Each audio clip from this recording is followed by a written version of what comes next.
قال الله سبحانه وتعالى في الكتاب العزيز: أعوذ بالله من الشيطان الرجيم. بسم الله الرحمن الرحيم. تبارك الذي نزل الفرقان على عبده ليكون للعالمين نذيرا. صدق الله العظيم. Alhamdulillah, kita dapat berjumpa pada malam ini untuk bulan 3 Mac. Alhamdulillah, yang diraihkan para bapa, para ibu, para asatizah, rakan-rakan, sahabat-sahabat. InsyaAllah pada malam ini kita masih meneruskan dalam ulumul Quran, iaitu kita membicarakan pembendaharaan atau khazanah Al-Quran, di mana dalam ayat yang dibacakan tadi dalam surah Al-Furqan, ayat yang pertama surah Al-Furqan. Al-Furqan itu bermaksud pemisah antara hak dan juga batil. Di mana Allah SWT telah berfirman dalam ayat yang pertama dalam surah Al-Furqan, Tabarakalladzi nazzala al-Furqan. Maha berkat Tuhan yang menurunkan Al-Furqan. Kita dah lihat dah pada minggu yang lepas, Al-Furqan ini merupakan salah satu nama dari 55 nama Al-Quran. Mungkin kita tak dapat nak singkap sampai 55 nama Al-Quran, tapi salah satu nama Al-Quran iaitu Al-Furqan. Itu pembatas antara hak dan juga batil. Dalam surah Al-Furqan yang pertama, Allah berfirman yang bermaksud maha berkat Tuhan, Tabarakalladzi nazzala al-Furqan. Maha berkat Tuhan yang menurunkan Al-Furqan ala abdihi, kepada hambanya, liyakuna lil alamin nadhira, untuk menjadikan peringatan. Allah turunkan Al-Quran untuk menjadikan peringatan. Peringatan, liyakuna lil alamin nadhira, peringatan dan amaran bagi seluruh alam. Berarti bukan manusia je, seluruh alam. Peringatan dan amaran bagi seluruh alam. Jadi berketepatanlah kita belajar dalam kitab membuka khazanah ataupun pembendaharaan Al-Quran. Itu sebagai kita mengimbas semula kita punya pelajaran yang lepas. InsyaAllah pada malam ini kita masuk dalam bab kelebihan Al-Quran. Dalam bab kelebihan Al-Quran. Abang kita dapat mana? Ya. Oh, dapat ayat. Kalau kita dapat banyak tip, sebab biasanya boleh dapat ni daripada dari yayasan apa, yayasan restu ya. Yayasan restu pencetak kuis. Kalau telah ada sahabat-sahabat di kuis, kita boleh dapat lebih. Ataupun siapa nak putus state dengan abang kita. Dalam kelebihan Al-Quran, kita insyaAllah pada malam ni, insyaAllah kita sama-sama menyingkap kelebihan Al-Quran, di mana pengarang menyebutkan banyak riwayat dan keterangan berkenaan dengan kelebihan Al-Quranul Karim. Antaranya ialah dalam hadis riwayat Imam At-Tirmizi dan Al-Darimi dari sahabat Abu Sa'id Al-Khudri, di mana beliau menyebutkan dalam sabdaan Rasulullah sallallahu alaihi wasallam, wa fadlu kalamillahi ala sa'iril kalami ka fadlillahi ala khalqi. Apa maksudnya?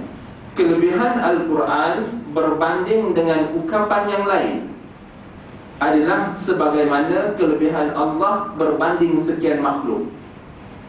Kita faham bila Rasulullah SAW diturunkan di kota Mekah, pada bangsa Arab, khususnya Arab Quraisy yang merupakan penduduk tetap Mekah, merupakan satu bangsa yang tinggi dari segi lughah, dari segi bahasa. Dengan arti maksud dia, orang bangsa Arab ini dia tinggi dari segi syair dia, dari segi kata-kata pujangga, dia bahasa dia tinggi. Mereka amat gemar bersyair, berpuisi. Kalau kita ni ibarat berpantun lah. Kalau macam dekat Melaka tu dia ada dondang sayang. Cara orang Melaka, dia ada dondang sayang. Dondang sayang tu memang lagu dia berpantun je. Daripada awal daripada akhir memang berpantun. Memang pantun je. Jadi memang tinggi dia punya penguasaan bahasa.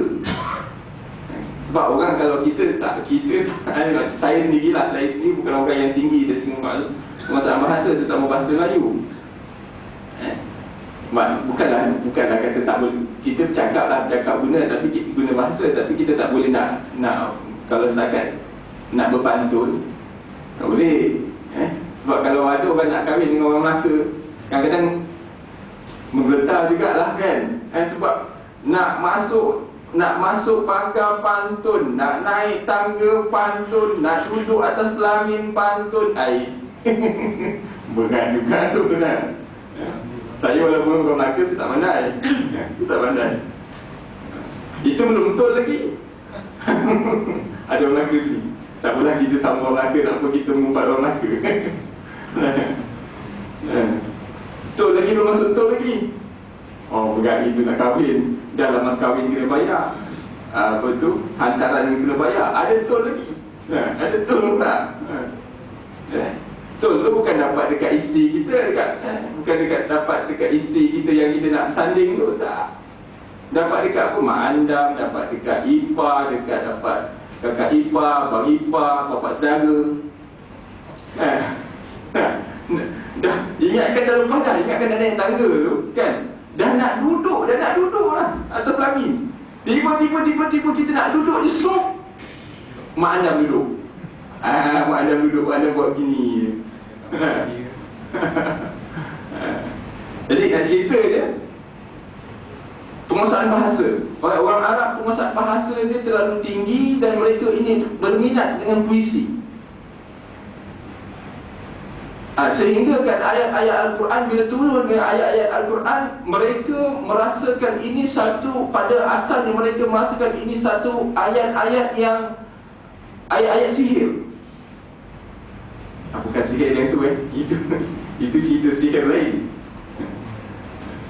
Sampai pelajar kita di Mesir pun digelar sebagai ahli sihir. Wallahu alam. Kita cepat cerita bang. Penguasaan bahasa mereka terlalu tinggi, sehingga bila turunnya ayat Al-Quran, apabila dibacakan ayat Al-Quran kepada mereka pada asalnya mereka mengatakan ini merupakan ayat sihir daripada Muhammad. Sebab apabila Rasulullah SAW membacakan ayat Al-Quran, bangsa Arab terpekun dengan bahasa Al-Quran. Seperti mana yang ayat yang saya bacakan tadi, Tabarakalladzi nazzala al-Furqan, Maha berkat Allah yang menurunkan Al-Quran. Sesungguhnya perkataan berkat yang diturunkan dalam surah Al-Furqan dalam ayat yang pertama merupakan satu bahasa yang tidak ada dalam kamus bahasa Arab sebelum itu, dan tidak ada dalam mana-mana kamus seluruh bangsa di atas muka bumi Allah. Maka apabila turun Tabarakalladzi nazzala al-Furqan, Maha berkat Allah, Maha berkat itu tak ada dalam kamus bahasa Arab. Mereka terbingung, ini satu perkataan yang luar biasa. Tengok tu. Tengok tingginya Al-Quran. Itu sebab mana disebutkan dalam hadis, wafadlu kalamillahi ala zahiril kalam. Kelebihan Al-Quran berbanding dengan ungkapan yang lain, kafadlillahi ala khalqihi. Yang lain adalah sebagaimana kelebihan Allah berbanding sekalian makhluk. Bererti dalam hadis ini yang diriwayatkan oleh At-Tirmizi menyebutkan Al-Quran ini berbanding dengan ucapan-ucapan syair Arab ke syair. Sebab kalau kita baca, mungkin anak-anak kita ataupun tuan-tuan sendiri, kita belajar bahasa Arab tu dengan macam-macam. Dia punya dia punya syair-syair Arab.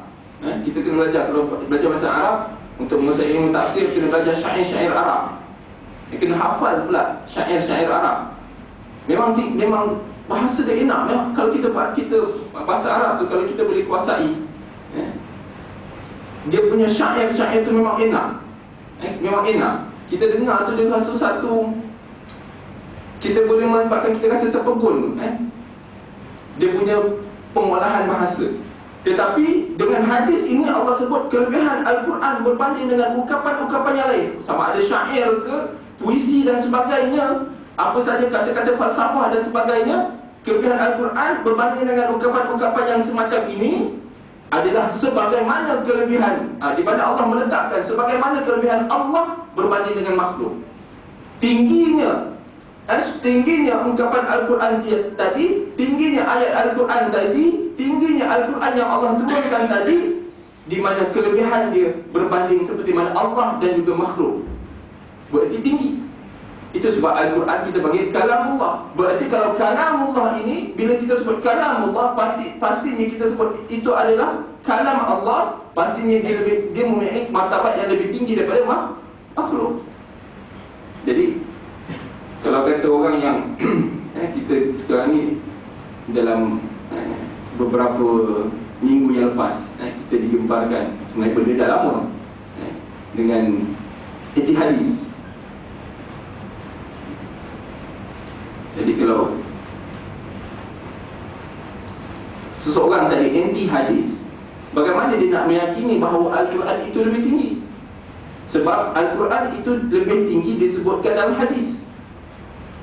Dalam hadis menyebutkan Al-Quran itu lebih tinggi daripada kalam-kalam yang lain, seperti mana Allah lebih tinggi daripada makhluk. Jadi kalau katalah Puan Uzan, kita kata kita tak nak ambil hadis dalam kehidupan, berarti otomatik kita tak ambil Al-Quran dalam kehidupan. Otomatik. Sebab Rasulullah SAW dalam beberapa ayat Al-Quran, dalam hadis kita faham, ada hadis yang daripada Rasulullah dan ada hadis yang Rasulullah sebutkan ayat Al-Quran. Jadi kalau kita sendiri, kita tak nak, kita kata kita nak ambil Quran je, macam mana? Macam mana dengan solat kita? Sebab dalam Al-Quran tidak diajar cara kita rokok. Tapi dalam hadis disebutkan dengan jelas bagaimana rokok dengan tujuh ruas tulang. Dan disebutkan ketika Rasulullah sujud, Rasulullah membuka tangan dan membuka sujud tadi, sehingga kan dikabarkan dalam hadis sehingga boleh masuk seekor anak kambing. Jadi macam mana kita nak sujud? Sebab dalam Quran tak disebut perkara-perkara macam tu.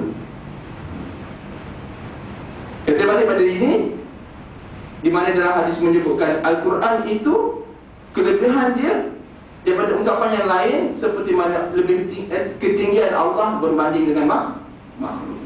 Sehingga begitu sekali.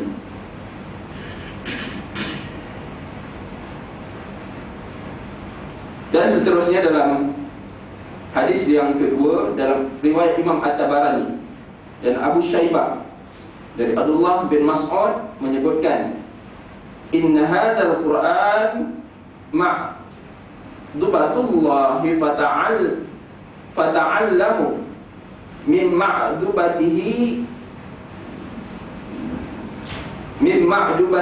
mastata'tum. Sesungguhnya Al-Quran ini adalah hidangan Allah, maka pelajarilah daripada hidangannya itu supaya sedaya upaya kamu. Ini satu tamparan kepada kita, tuan-tuan dan puan. Dalam hadis sebut, in hadzal Qur'ana ma'dubatullah. Ma'dubatullah. Al-Quran ini merupakan hidangan. Allah bagi hidangan pada kita. Berarti Allah dalam hadis bermaksud, hadis menyebutkan, wahai umat Islam, wahai orang Islam, wahai orang yang beriman, ambillah Al-Quran, kerana Al-Quran ini merupakan satu hidangan. Allah bagi hidangan kepada kita. Allah jemput kita datang ke muka bumi, maka Allah hidupkan kita di atas muka bumi, dan Allah beri kita hidangan.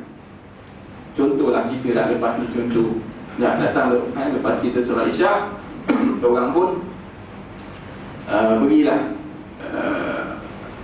announcement, apa? Pengumuman.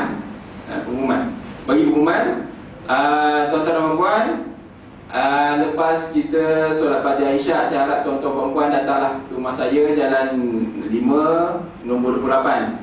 Saya nak buat takdir lah. Saya jemput tuan-tuan perempuan semua datang ke rumah saya. Bulan tak cukup, kita sebut lagi. Saya sediakan hidangan yang istimewa tuan-tuan perempuan. Kita sedia nasi Arab malam ni. Kita sedia 3 ekor kambing golek. Kita dengar tu, asalnya kita nak bawa anak pergi Aeon. Nak malam ni anak janji dengan ayat, anak nak pergi Aeon, nak pergi cari baju. Telefon anak, apa malam ni ada kenduri lah, kita postpone lah esok. Nak 3 ekor kambing golek tu, kita telefon anak, esok lah kita pergi. Nah, orang jemput dan orang beritahu hidangan. Tak, ini makhluk jemput kita, datang rumah.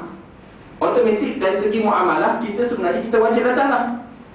Satu, makhluk jemput kita, datang. Dan dia sebut hidangan. Tuan-tuan perempuan, saya sediakan hari ini nasi Arab 3 ekor kambing golek. Yang kena darah tinggi pun tak apa, ubat. Nah, saya makan ubat. Terlupa tidak darah tinggi, kan? Jadi disebut hidangan. Makhluk jiran, bahkan sahabat kita jumpa, disebut hidangan. Hidangan yang menyelerakan kita. Begitulah Allah dalam hadis menyebut Al-Quran ini Allah jemput kita dah. Allah jemput kita atas muka bumi. Allah hidupkan kita. Allah berikan kita kesesaan. Allah beri kita nyawa. Allah beri kita kehidupan. Allah beri kita kebahagiaan. Allah beri kita keharmonian. Maka Allah sediakan hidangan pada kita. Apa hidangannya? Dalam hadis sebut, inilah Al-Quran. Allah sediakan Al-Quran hidangan kepada manusia.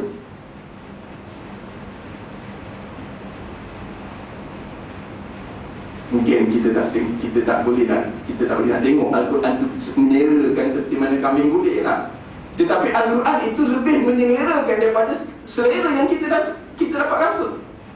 Sebab Al-Quran ini bukan setakat yang kita boleh, yang bukan sama seperti mana kambing golek yang kita makan, masa tu kita rasa dia hilang.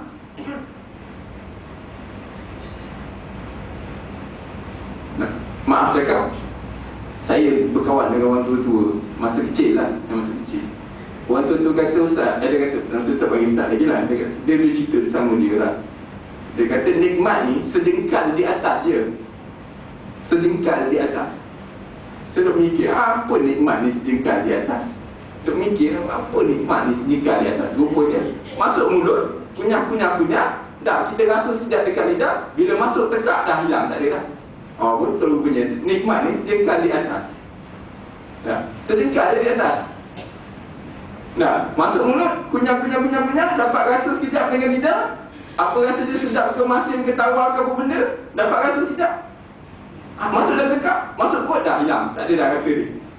Betul rupanya nikmat ni sejengkal di atas. Tapi nikmat yang Allah turunkan pada Al-Quran, nikmat yang Allah turunkan Al-Quran untuk kita, pada kita, bukan cukup untuk sejengkal, tetapi bukan saja seluruh tubuh badan kita, tetapi nikmat ini untuk seluruh kehidupan kita, bukan sahaja kita setelah kita mati, dan dia akan terus bersambung sampai membawa kepada akhirat.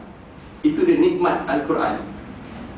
Di mana seorang membaca Al-Quran, Al-Quran ini akan bangkit dan menyaksikan di hadapan Allah bahawa, ya Allah, sesungguhnya aku menyaksikan bahawa orang ini fulan bin Fulan, sentiasa menyaksi, membaca dan mentadabbur akan diriku. Al-Quran akan menjadi saksi.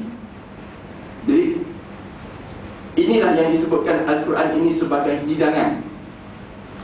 Dalam hadis disebut hidangan. Berarti bila hidangan, kita kena ambil, kita kena rasa, kita kena makan. Bukan Bukan setakat kita makan, kita nak hadam. Dan hidangan ni sama ada selera ke tak menyelerakan di atas kita. Dan ada orang, kita bakar ikan kan, contohlah pakai ikan kelah lah. Ikan macam murah-murah, ikan kelah. Bakar macam murah-murah, ikan kelah. Yang beratus, sekilo tu dekat ratus jugalah. Kan sekilo RM60 tak salah saya ikan kelah. Sekilo bakar ikan kelah. Ada orang kita bakarkan ikan kelah. Ada orang kata sedap, ada orang kata alah tak sedap. Sedap lagi ikan geli. Ikan kelah berbanding dengan ikan geli. Ikan kelah banding dengan ikan geli jauh beza lah tak. Ikan kelah tu pergi mancing di sungai. Dia bukan boleh, mungkin abang-abang kita lagi faham lah orang kaki-kaki mancing lah. Bising-bising, air terlalu deras, tak ada apa, arus air pun dia tak hidup juga. Air terlalu deras pun tak hidup juga. Jadi ikan kelah mudah bukan saja amaran ni lah. Bukan saja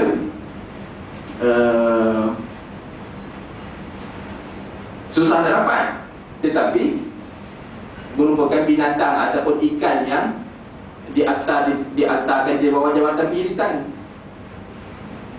So ada orang kita bakarkan dengan kelah saja. Kelah dia pandang macam ikan geli. Tapi ada orang dia tengok ikan kelah tu selera. Senang, dengan bahasa selera dia tengok ikan kelah. Ada orang kita bakar kena kambing kulit, kulit kambing kelah. Kulit kambing. Ada orang tengok bush. Kan sangguplah batal apa problem malam ni, batal lah semua kan. Tiba-tiba ada orang kambing kulit dia tengok macam tengok ikan goreng dia. Itu hidangan. Dan hidangan bila kita sebut hidangan, atas orang tengok macam mana. Ada orang tengok, dia tengok satu hidangan menyelerakan. Ada orang tengok hidangan itu biasa-biasa. Ada orang tengok hidangan itu langsung tak memikat nafsu dia untuk makan. Maka begitulah bagaimana Allah hidangkan kita Al-Quran. Allah hidangkan kita Al-Quran ini, Allah hidangkan pada semua Muslim, pada semua mukminin. Allah hidangkan semua. Mungkin ada orang Allah hidangkan Al-Quran itu, bila Allah hidangkan saja Al-Quran, dia dapat Al-Quran, dia ambil Al-Quran dengan penuh selera. Dia baca Al-Quran, dia ulangi Al-Quran, dia hafaz Al-Quran, dan dia tadabbur Al-Quran, dan dia amalkan akan Al-Quran. Berarti selera betul dia tengok Al-Quran. Ada orang, dia tengok Al-Quran biasa-biasa. Dia tengok, dia hanya ambil Al-Quran, tiap pagi baca. Esok ambil Al-Quran, tiap pagi baca. Esok lagi ambil Al-Quran, tiap pagi baca. Dia ambil Al-Quran biasa-biasa. Dia tidak ada usaha untuk hafaz Al-Quran, dia tidak ada usaha untuk memahami akan bahasa Al-Quran, dia tidak ada usaha untuk mentadabbur Al-Quran, dia tidak ada usaha untuk mendapatkan tafsir Al-Quran, dia tidak ada usaha untuk mengamalkan Al-Quran. Tapi biasa-biasa. Tapi ada orang dia tengok Al-Quran, tak menyelerakan. Tak menyelerakan. Al-Quran, tak apalah. Dah baca Al-Quran, alah, nanti baca lah. Nak baca belum sebut baca tafsir lagi, belum jadi buka tafsir lagi. Jadi begitu bagaimana setiap orang mengambil hidangan yang Allah sediakan, iaitu hidangan Al-Quran. Jadi saya, tuan-tuan, puan-puan, kita tanyalah macam mana kita ambil hidangan yang Allah berikan. Dalam hadis Allah sebut sesungguhnya Al-Quran ini merupakan hidangan dari Allah. Hidangan dari Allah. Maka pelajarilah dari hidangannya itu sedaya upaya kamu. Maka dalam hadis ini menyarankan fata'allamu min ma'dubatihi mastata'tum. Maka pelajarilah dari hidangannya ini, hidangan Allah ini, sedaya upaya kamu. Dalam hadis ini menyarankan belajarlah sedaya upaya. Jadi tak ada alasan nak balik video dah, balik video dah benar dah nak pergi surau nantilah. Kecuali memang betul-betul letih, tak boleh nak ni lah. Tapi kalau janganlah Isnin letih, Sabtu letih, Isnin letih, Selasa letih, Rabu ngantuk, Khamis letih. Dikit lagi tu. Hari letih bila nak belajar. Satu pula sibuk, Ahad pula kenduri, habis je tu. Jadi sedaya upaya dalam hadis menyarankan pelajarilah akan Al-Quran. Kita berhenti pukul 9 boleh.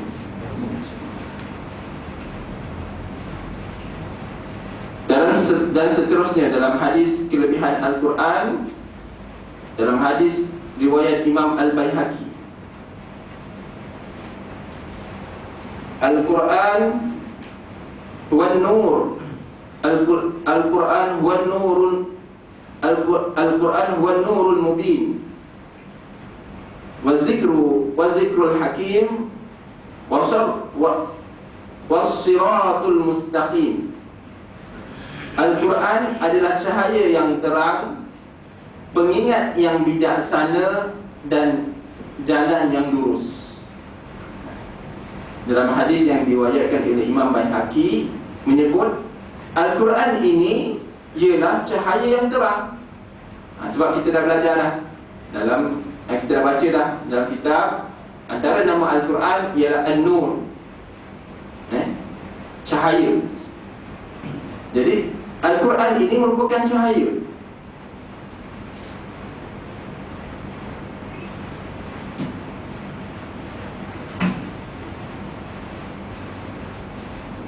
Kalau orang dulu-dulu boleh jumpa, tapi kita sekarang ni sebab kita ni makan dah macam-macam kan. Lepas tu buka tingkap je dah macam-macam tengok. Kadang-kadang kita tu tak perlu buka tingkap pun. Tak perlu buka tingkap pun. Pagi tak payah buka tingkap, tak payah buka pintu, buka TV je dah macam-macam tengok.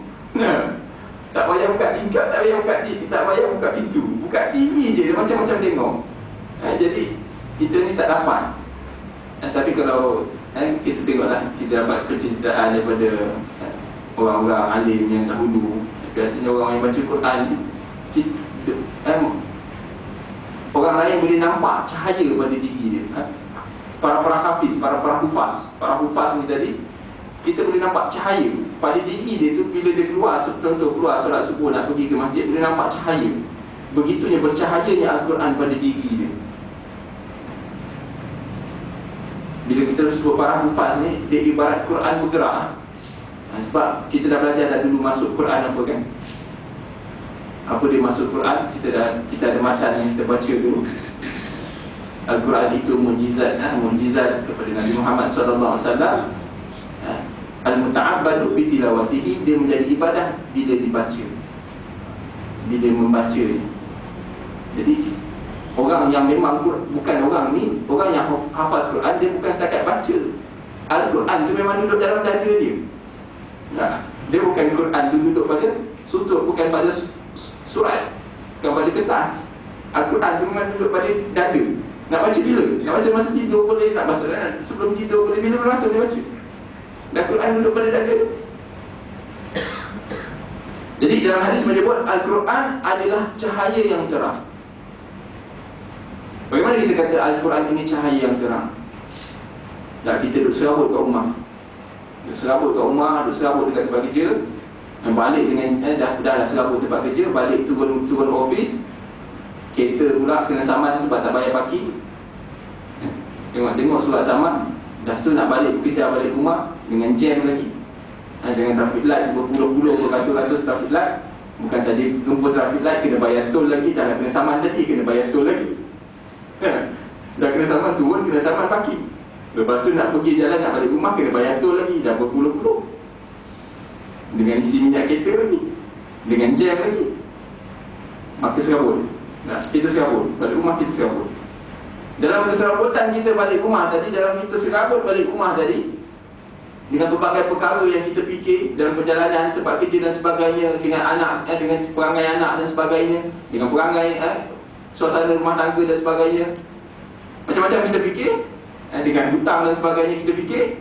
Dah kita balik rumah, lepas mandi siap, kita masuk surau. Lepas masuk surau, kita hadap Al-Quran, kita baca saja Al-Quran. A'udzubillahi minasyaitanirrajim, Bismillahirrahmanirrahim. Baca je kita rasa tenang.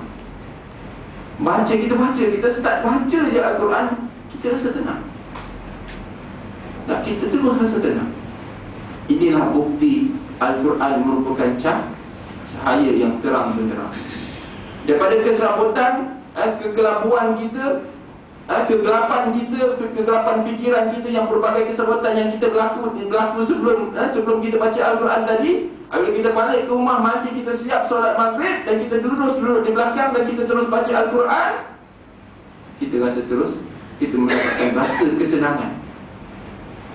Ini buktinya Al-Quran merupakan cahaya. Jadi sebenarnya ubat segala penyakit ada pada Al-Quran. Ubat pada segala penyakit di samping kita, saya sebut di samping, sebab kadang-kadang termasuk saya pun suka juga. Kita kalau sakit sifir kita doktor. Kita kalau sakit sifir kita ubat. Jadi sebenarnya ubat yang terbaik adalah Al-Quran. Dan di samping kita berusaha dengan usaha-usaha yang lain. Kita berusaha jumpa doktor, kita berusaha dengan pakar-pakar perubatan Islam, kita berusaha macam pelbagai. Tetapi dahulukan dengan Al-Quran. Sebab disebut dalam hadis, bila kita yakin, bila kita mengamal perkara ni, kita kena yakin. Dan kita mesti ada dalil yang kita sadar. Contoh, kita hari ni, katalah tuan-tuan nak ambil dalil hadis ini, kita bersandar Al-Quran adalah cahaya yang terang. Al-Quran wa nurun mubin. Al-Quran itu merupakan cahaya yang terang. Maka kita ambil dalil ini hadis Rasulullah. Kita ambil dalil ini, maka bila kita menghadapi suatu kekusutan, kita terus baca Al-Quran, yakin insya-Allah kita akan mendapat ketenangan. Sebab Al-Quran itu membawa cahaya terang dalam hati kita. Seterusnya disebut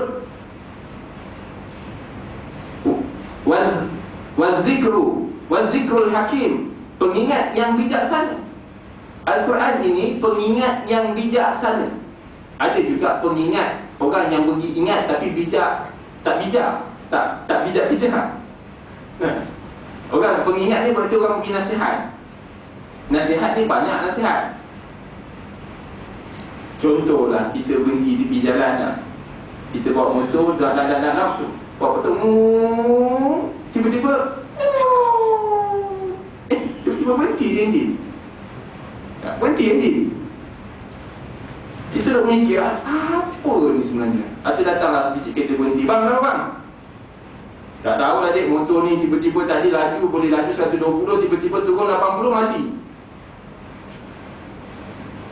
Dia pun tengok motor kiri kanan. Alah bang, ni side mirror tak betul. Orang nasihat kan? Nasihat, tapi nasihat yang tak bijak-bijak. Ada budak ni kadang makan pelumpang buaya ni kan. Dah kita tengah letih, tiba-tiba side mirror tak betul. Motor macam enjin, side mirror tak betul. Tapi tuan-tuan, ni semua saya nak berkongsi. Saya nak berkongsi. Bukan nak kata apa, nak berkongsi.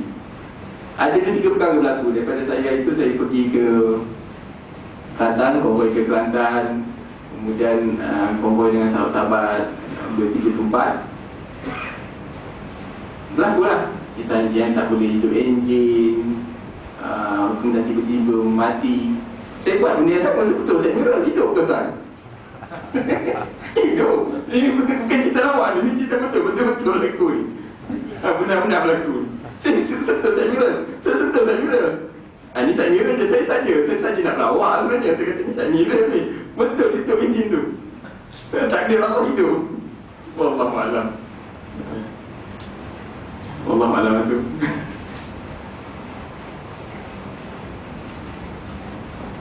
Jadi pengingat yang bijaksana. Maknanya orang Al-Quran ini penasihat yang bijak. Berarti menasihatkan kita dengan nasihat yang bijak. Dan jalan yang lurus.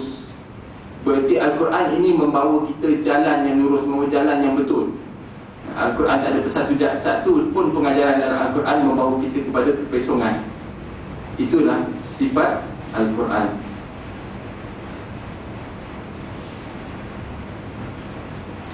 Dan seterusnya dalam satu hadis yang panjang, saya terus bacakan maksudnya. Sebenarnya seronok dapat baca matan ni. Matan ni panjang ni tuan-tuan. Saya baca separuh dulu lah, sebagai kita ambil berkat atau perkataan daripada hadis Rasulullah. Saya baca separuh. Kitabullah fihi naba'u ma kana qablakum wa khabaru ma ba'dakum wa hukmu ma bainakum wa huwal fasdu laysa bil hazl man tarakahu min jabbarin wa qasamahu Allah ila akhir hadis. Dalam Al-Quran terdapat berita zaman dahulu dan zaman akan datang. Dalam hadis sebut, dalam Al-Quran ada cerita-cerita yang zaman dahulu. Cerita zaman Nabi Lut, cerita zaman Nabi Nuh, cerita zaman Nabi Musa, cerita zaman Nabi Isa, cerita-cerita dulu, cerita-cerita lama Al-Quran. Dan ada juga cerita-cerita yang akan datang, cerita-cerita akhirat, cerita Siratul Mustaqim, itu cerita akan datang tuan-tuan. Cerita yang kadang-kadang kita pun tak ada tergambar, punya kedepannya Al-Quran. Tak orang kata siapa kata ikut Al-Quran mundur, padahal Al-Quran sudah cerita lebih ya. Al-Quran hatta dalam satu surah, dalam surah At-Tariq, menceritakan bagaimana kalau kita sebut apa tu, tahi bintang. Bagaimana berlakunya tahi bintang itu detuman yang berlaku sebelum pecahnya tahi bintang tu. Dalam surah At-Tariq ada cerita. Tengok bagaimana kedepannya Al-Quran. Ia juga menjadi peraturan perlembagaan sumber perundangan. Al-Quran ini juga sebagai sumber perundangan. Berarti nak mentadbir satu negara, kalau tak untuk mentadbir satu negara, perlukan satu undang-undang kepada manusia yang duduk dalam satu negara. Al-Quran dah ada perlembagaan, dah ada perundangan. Itunya Al-Quran. Ia adalah pemutus akan perselingkahan. Berarti Al-Quran ini ada muamalat dia. Kalau berlaku perselingkahan ada pada manusia, ada adab-adab, ada cara muamalat di antara manusia. Ada faraid dalam Al-Quran supaya tidak berlaku perselingkahan dalam harta. Tengok bagaimana Al-Quran. Bukannya sebagai gurauan. Al-Quran, ayat-ayat Al-Quran dan Al-Quran itu sendiri tidak boleh dibuat sebagai gurauan. Apalagi dalam perkataan-perkataan sihir. Kita nak gunakan satu ayat-ayat sihir, kebohongan, tetapi kita berselindung dengan ayat-ayat Al-Quran, maka itu satu benda yang salah, amat salah. Sesiapa yang meninggalkannya kerana kesombongan, nescaya Allah akan memusuhinya. Siapa yang tinggalkan Al-Quran dengan perkataan sombong, tak perlu kita ambil Al-Quran, tak perlu kita menghukum dengan undang-undang Al-Quran. Kita dah ada undang-undang yang sedia ada yang turunkan oleh British.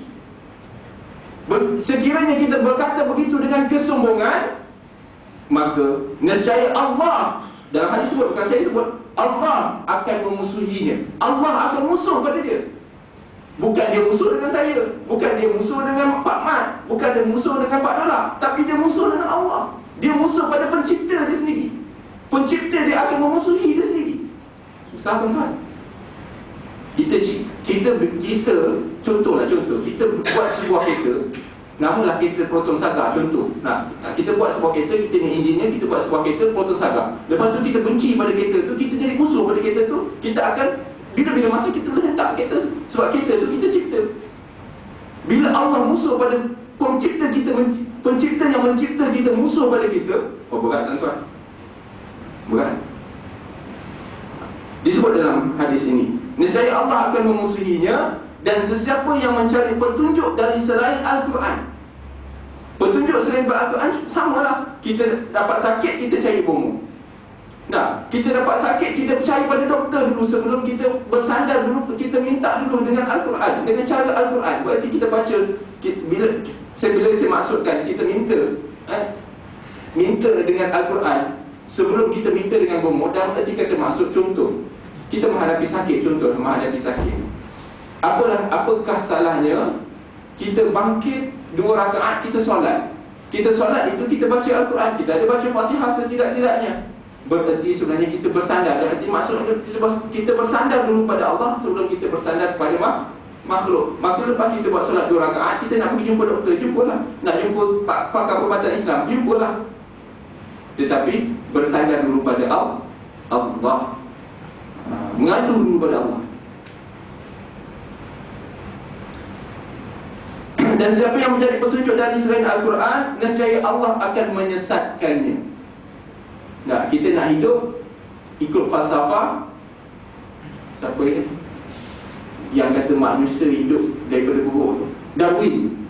Nah, kita hidup ikut falsafah Darwin, Aristotle dan sebagainya. Maka kita hidup, kita tak nak ikut falsafah yang Quran dah turunkan, kita ikut falsafah barat, kita ikut falsafah Aristotle dan sebagainya. Maka Allah sebut, aku akan sesatkan dia. Jadi hidup kita sebagai Muslim, pastinya kehidupan kita berdasarkan Al-Quran. Hukum kita dengan hukum Al-Quran, kehidupan kita dengan kehidupan Al-Quran, muamalat kita dengan muamalat Al-Quran, munakahat kita dengan munakahat Al-Quran. Sebab kadang-kadang kita mungkin kerana kefahaman kita, bila munakahat je kita ambil Al-Quran, dah nikah, kahwin. Tapi kadang-kadang muamalat tu kita suka juga ambil dengan Al-Quran. Ada segi jual beli, pinjaman, kita suka nak ambil dengan Al-Quran.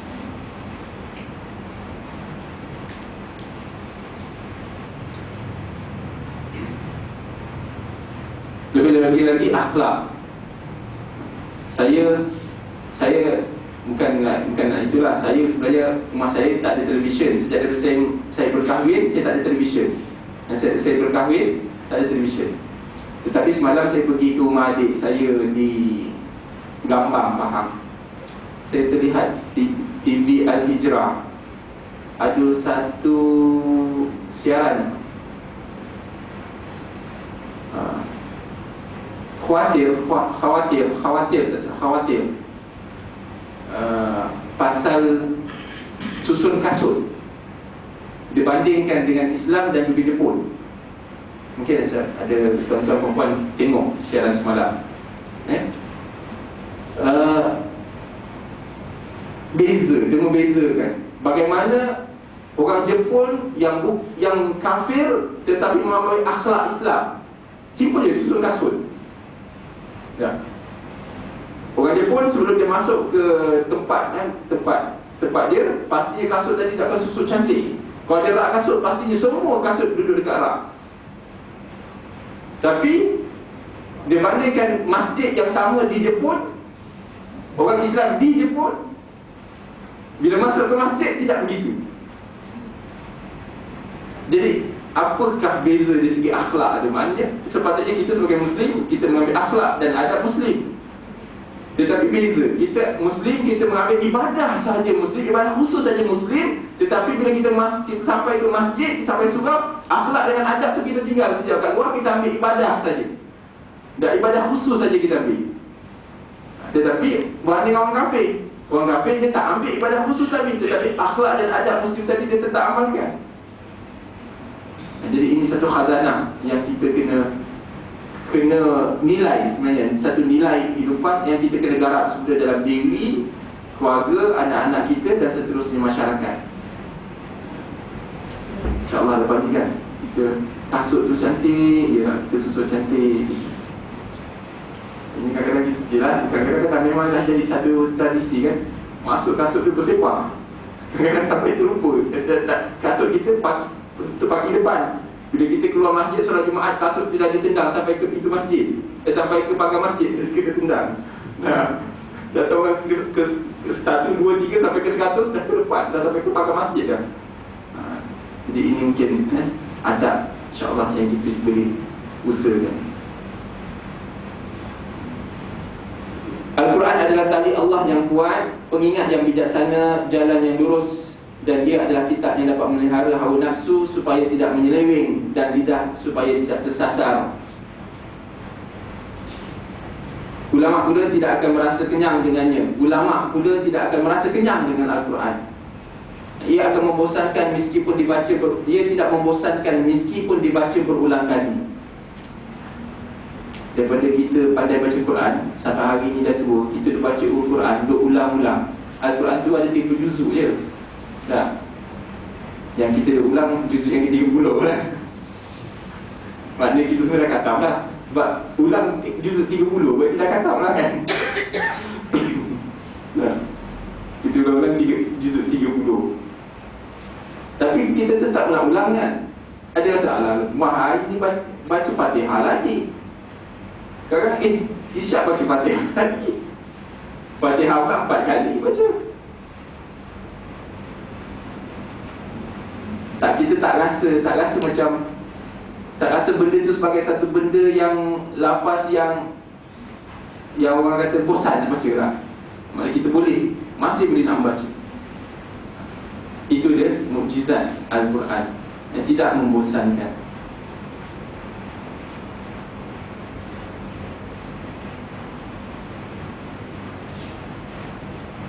Sesiapa yang memberi hukuman berdasarkan Al-Quran, dia pasti adil. Bererti Allah jamin. Siapa dalam hadis menyebutkan Allah jamin, siapa yang menghukum dengan hukuman Al-Quran pasti adil.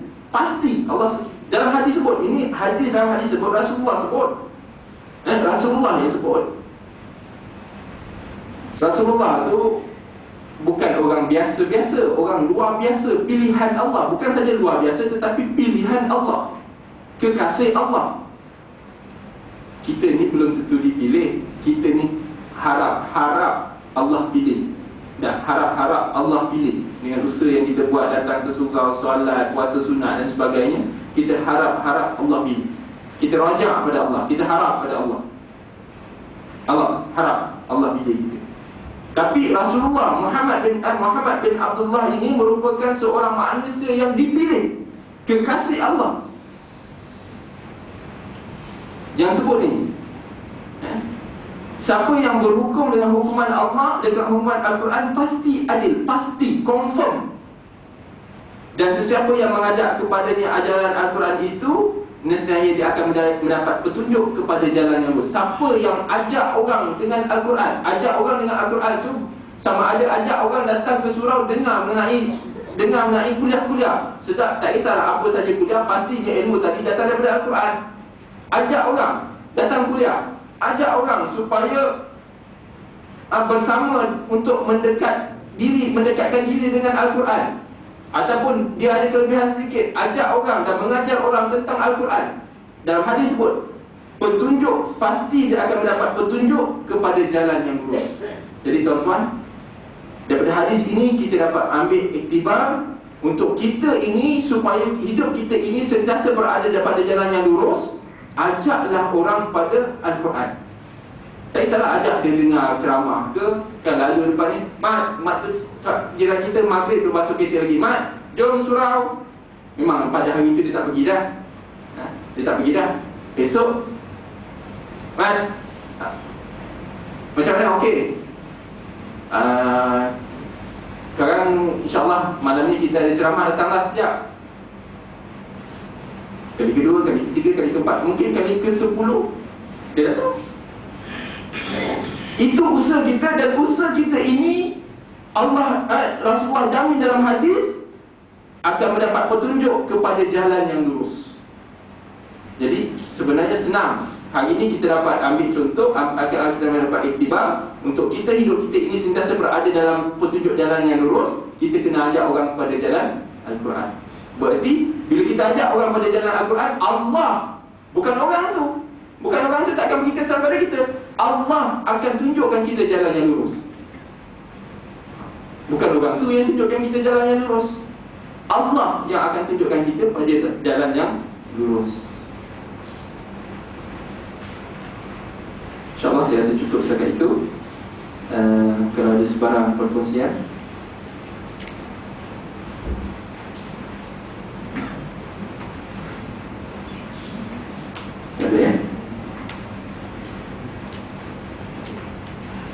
ada, kita tutup dengan tasbih kafarah dan juga surah.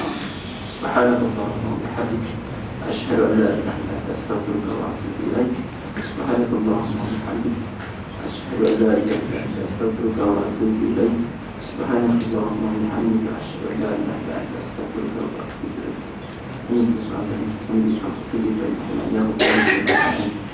Assalamualaikum warahmatullahi wabarakatuh. Waalaikumsalam warahmatullahi wabarakatuh. Takbir. Allah